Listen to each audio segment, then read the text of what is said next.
What's up guys, Coach Jess avec vous aujourd'hui pour votre training du jour. J'espère que vous êtes en forme, que vous avez passé un beau début de semaine. On poursuit encore cette semaine avec du très bon contenu, des très bons workouts. Et comme je vous l'ai dit hier, le thème cette semaine un peu, on va retrouver beaucoup de nos benchmarks et Hero WOD qu'on connaît, qu'on a vu à travers le temps, à travers les années, peu importe ça fait combien de temps que vous êtes entraîné. Si vous ne les connaissez pas, c'est aujourd'hui que vous allez les connaître cette semaine.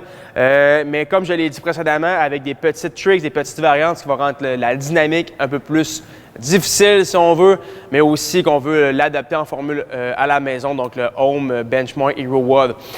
Pour aujourd'hui, évidemment, je vais avoir le warm-up pour la préparation de votre training et on va avoir un gros 4 time. Donc, on va retrouver trois benchmarks, un à côté de l'autre. Mais comme je l'ai dit, c'est les benchmarks que vous connaissez, mais c'est des benchmarks modifiés. Donc, ça se peut que vous ayez une petite surprise à travers tout ça. Donc, un très bon workout. Donc, le warm-up, votre workout intégral et ça va être tout pour aujourd'hui. Puis vous allez comprendre pourquoi dans quelques instants. Si vous aimez le training du jour, évidemment, je vous invite à dropper le like, vous inscrire à la chaîne YouTube et commenter. Faites-nous part de comment est-ce que vous trouvez vos entraînements, comment est-ce que vous sentez à la maison, des choses que vous aimeriez avoir, peut-être des idées, peu importe. On en a probablement pour quelques temps encore ensemble. Donc, on espère qu'on veut vous donner le meilleur contenu possible et vous aider le plus possible à vous garder en forme. Le temps des fêtes arrive à grands pas et on sait tous que le temps des fêtes, c'est un temps où on veut relâcher, on veut profiter des petits plaisirs de la vie. Ça va être plus difficile cette année, mais on veut s'assurer qu'on est le plus en forme possible avant d'arriver à cette période. Je vous retrouve avec Mathieu dans quelques instants pour les démonstrations et plus de détails du training du jour. Je vous invite à rester là. Donc, je suis avec Mathieu pour les démonstrations et explications en détail du training d'aujourd'hui. Donc, on va commencer par votre warm-up. Le warm-up aujourd'hui, ça va être un Avery 3 minutes pour 4 rounds. Ça va durer 12 minutes total. On va retrouver les mouvements suivants. On va toujours avoir un minimum, maximum de répétitions. Donc, c'est environ le nombre de répétitions que vous allez faire. Toujours en contrôle le plus possible. Même si on a un temps donné, un Avery 3 minutes, vous allez avoir suffisamment de temps pour faire vos répétitions. Donc, vous n'avez pas besoin de rusher le mouvement. C'est un warm-up.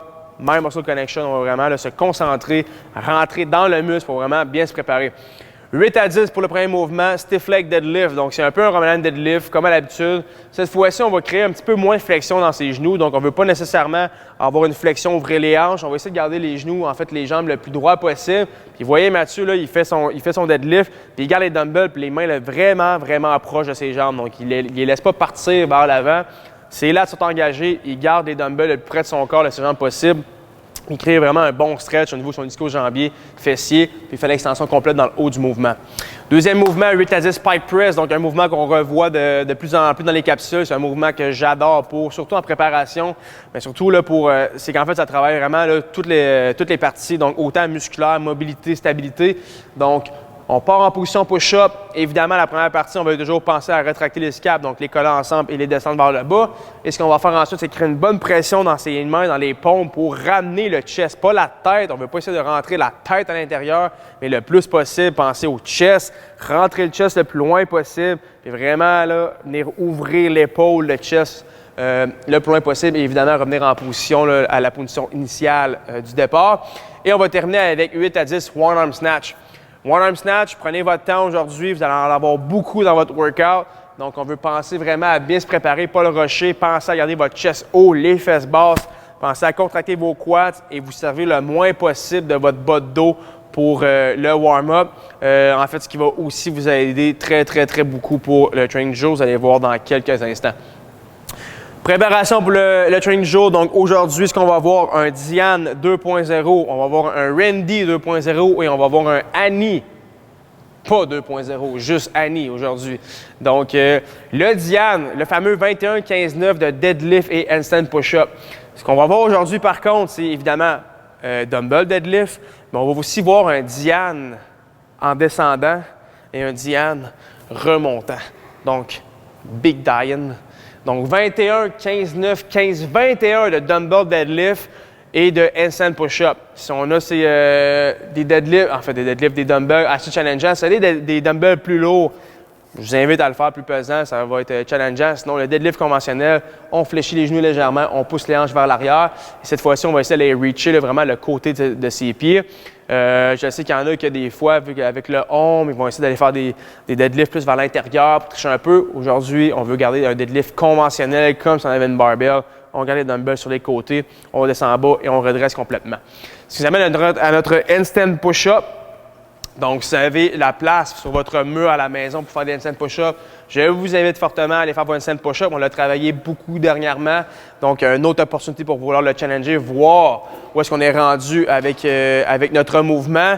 Beaucoup de volume aujourd'hui. Donc, si vous commencez, vous êtes un débutant là-dedans. Donc, c'est un bon test pour vous pour challenger, voir où est-ce qu'on est rendu dans sa capacité du handstand push-up. Donc, comme Mathieu le fait, talons sur les murs.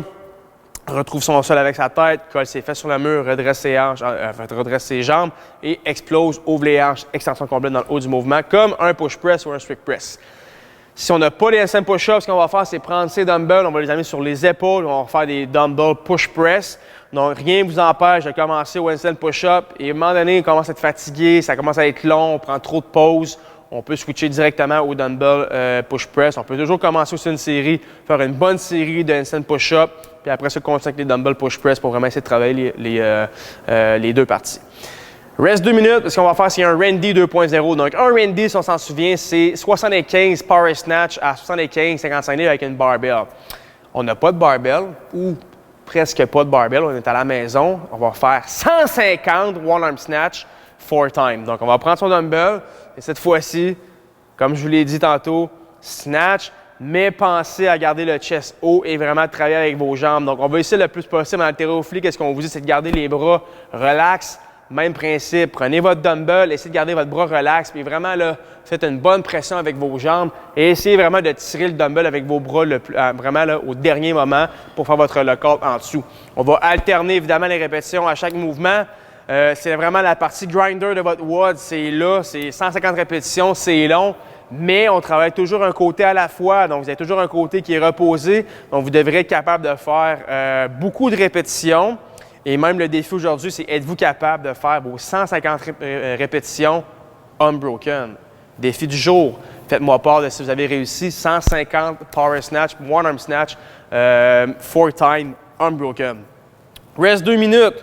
Et on va terminer avec le fameux Annie. Donc le Annie 50, 40, 30, 20, 10 de double unders et de sit-up. Donc double saut à la corde. Si évidemment vous n'avez pas votre corde, procurez-vous une corde.